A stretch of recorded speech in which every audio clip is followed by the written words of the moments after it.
My name is Hanna Park. I attended Gosford High School and my painting is entitled Screen.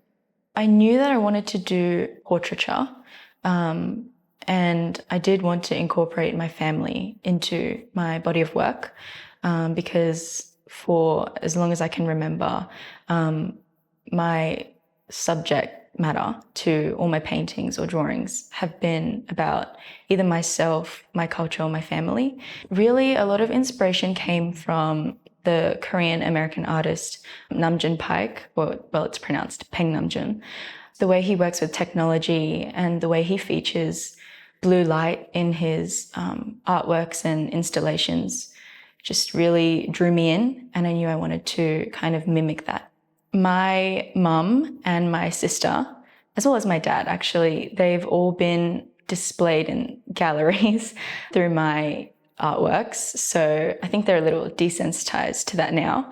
But I think they were a little shocked to find out the kind of poses and the atmosphere that I went for, because it's quite a stark contrast to what I've done before. Usually I would portray them as very happy or very colourful, but this time I wanted them to be a bit more serious and just look almost kind of confronting to the viewer or whoever looked at my artwork.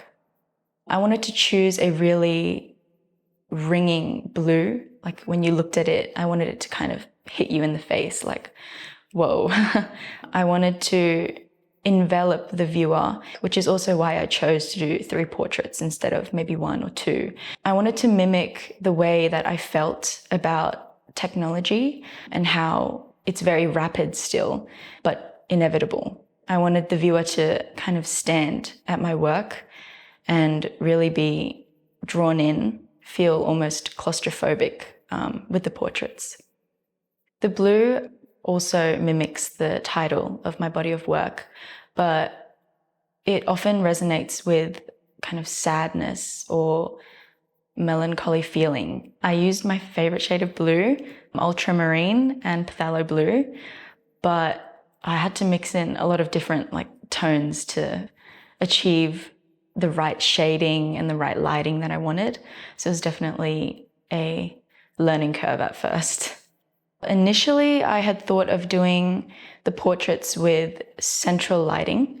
I wanted to do a ring light and have the kind of ring shape in each of their pupils, just to almost dehumanize the facial expressions. I realized it was not quite what I was looking for, and I played around with different kind of lighting, and that's when I decided I wanted there to be a central focus in the center, so my little sister, and the shadows on the right and left side of my mum and dad's portraits, because I wanted the shadow to kind of represent technology taking over their role as parents, adopting that guardian role to my little sister and the younger generations in general. I guess more than research online or anything, the idea kind of came to me during quarantine. Those 2 quite long years, well, it felt long to me, and those years of online schooling. My sister would have been around 7 or 8 at the time, so still really young. And I just realized how desensitized I had gotten to how seemingly she would navigate her way through all these forms of technology in our home. And I realized that probably to her friends or other members of her generation as well, technology had really adopted this parental role in their everyday lives quite inevitably. And I think that's when I knew I wanted to focus on that idea. I've been working with paints and oil paints for probably around 2-3 years, just by learning at home and experimenting. It was actually my first time painting on wooden boards. When I was taking the portraits and pictures of my family, it was actually a lot more stressful than I thought. I tried to use a bunch of different LED lights and ring lights that I'd bought from local stores, but they just weren't the quite right shade that I was looking for. So I ended up going on my laptop, which is actually one of the laptops where you can remove the keyboard. and I searched up the right kind of blue that I wanted, and I'd put it in front of each of their faces.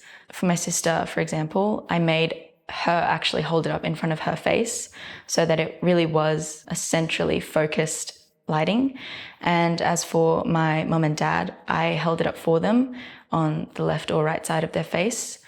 And I think that was really what made me achieve that kind of isolated blue lighting and atmosphere in the portraits. I'd probably tell new visual arts students or Year 12 visual arts students that you really don't need to overcomplicate your concept or your medium. I think keeping it simple is really the best way to go, because that was a huge mistake I made at the start. I actually changed my concept probably about 2 or 3 times before I landed on this one. So definitely just choose something that you know you won't get tired of, and something that is relevant to your life and that you know you'll continue to be passionate about.